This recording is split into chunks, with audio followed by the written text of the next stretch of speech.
Fish.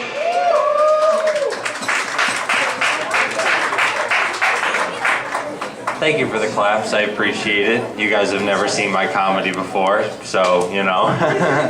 But I'm gonna tell some stories tonight, just because I just feel like mixing it up, just trying to take a new approach to writing material. I think I grew up in a bar.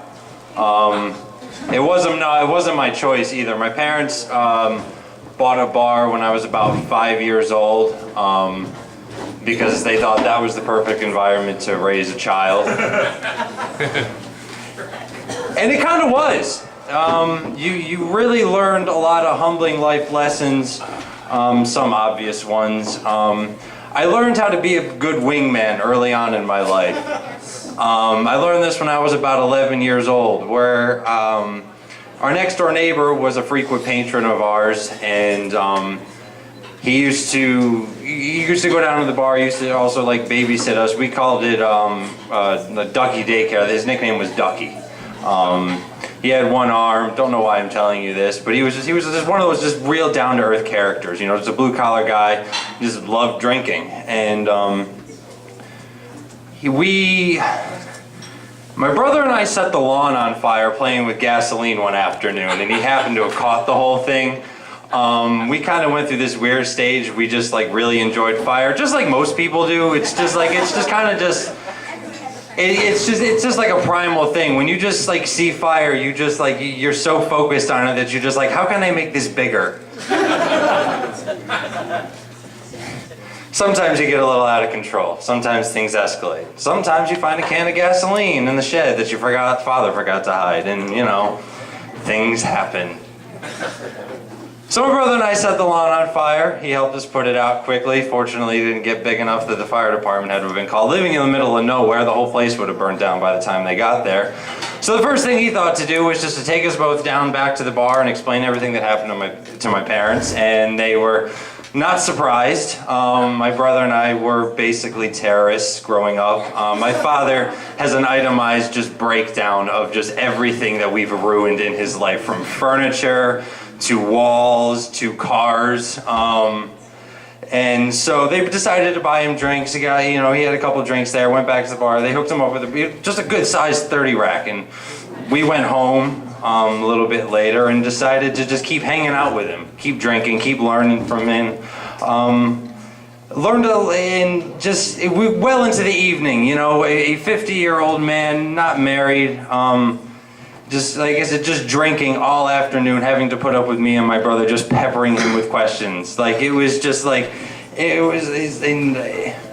anyway, it got to be about 9 o'clock at night, and he basically just had enough of our shit and was just go inside, I'm going to bed. And it was just like, all right, cool. So we go inside, and we are out there for about we're inside for about 10-15 minutes, and we notice the lights are still on. So we sneak back out, and we're like, oh, where's that? We're just playing outside, playing with a fire, you know, just doing our normal shit. And we're just like, where's Ducky? And over by like his property line where the bushes were, you know, remember he had one arm. So we hear from him over by the bushes. He goes, "Buddy boy!" And we're like, what the hell?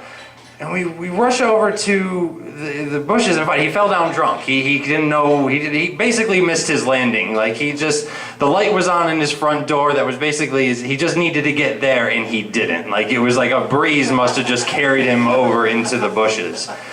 And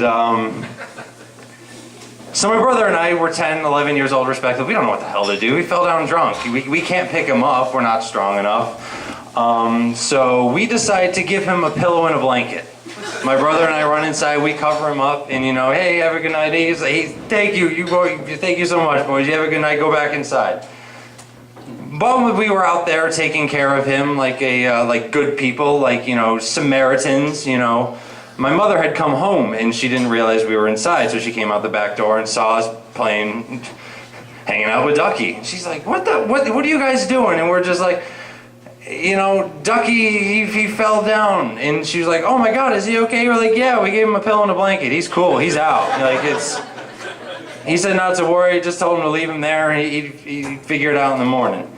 And So it's just, I'm just basically just telling you the story just to show you how good of a wingman I am. And it's just like, drinking's always kind of just been a constant theme in my life. I've always I do some really stupid shit, just as we all do, but I do stupid shit just in the name of just doing, like, just irrational stuff. I was out partying, hanging out with my friends one time, and they're 18 years old, drinking, underage drinking, whatever, who gives a shit. Anyway, there was a bottle of Bacardi 151, and I was dared to chug the thing. And you want to know what I did? Guess. Well, if you guessed that I chugged the bottle of Bacardi 151, you'd be wrong. I only got about halfway through it. And then proceeded to just spit it all out. So you're drinking, the night goes along, you're having fun. We all get too carried away. A couple hours later, my friend gives me that same bottle and he goes, "Fish, dare you to chug the bottle of Bacardi 151? And I said, "I'll do you one better." And I chugged the bottle of Bacardi 151, just throwing it back. Just, if you've never had Bacardi 151, it's basically like paint thinner. Like, I really can't equate. I mean, you can light that shit on fire. And it's just, that's how potent it is. So I drink this bottle of Bacardi 151 and I throw it back. And then I hand the bottle to my friend on the right. And then I take the full beer in my left hand just because, I had to one-up him, had to do it better. And I slammed the whole beer back and then I handed it to my friend on the left. And I kid you not, 2 seconds later, I decided to pass out drunk, fell down face first into a pile of rocks. And I found this all out the next morning. I woke up the next morning, my face was just sore. My head was killing me, just typical hangover stuff. So I get back to my friend's, I go back to my friend's house later, walking there.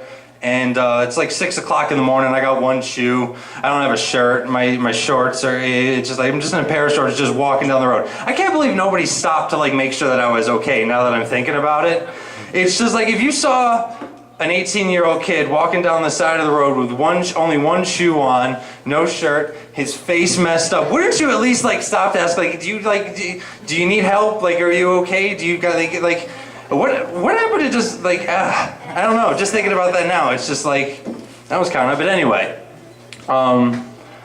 So I get to my friend's house, I pass out drunk.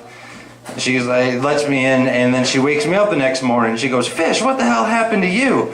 And I was just she goes, "Your foot's all messed up." And I'm like, "Oh, okay." And she's taking care of it, and then I go, "What?" And I go to lift my face, and I make eye contact. She goes, "Well, what the hell happened to your face?" And I was just explaining to her what happened. And it's just, oh my God, I'm bombing here. I'm sorry. This is just horrible story time. Basically, the moral of the story is just don't grow up in a bar, I guess. Thanks, guys. Rockfish. I think the moral of the story is, if you're going to drink like that, do it in Canada. Because in Canada, at least, if you're walking down the street, you just got your shorts on, one shoe, messed up face, they'll say, "Hey, bud, you all right?" And